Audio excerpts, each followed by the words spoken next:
So, right. Preferably no English. Do this. And so this is just some graphics of the same kind of activity that Josh was talking about here with the word order step. So again, they work in pairs of two. They have different tasks.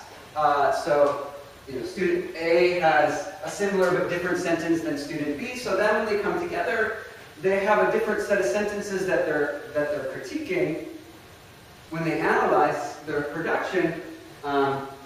But then they can also start to think, oh wait, those were similar to my sentences, I did them a little bit differently, they can see it from a different angle, and then it seems to inspire some good conversation when they get together and then start the discussion process. And we record the discussions, we transcribe them, they can also analyze their own discussions, but just a little bit of information on a few of the discussions between some of the heritage speakers. These were two sets of heritage speakers from upper division courses.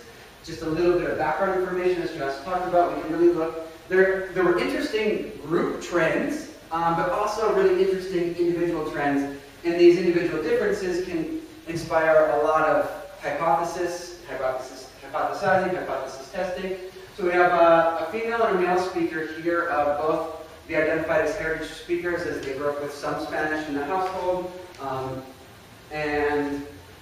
Learned Spanish from birth, one from Houston, one from Eagle Pass. Their self-rated proficiency, just quickly, was one. She rated herself a 4, him a 3.5, based on reading, writing, speaking, and listening.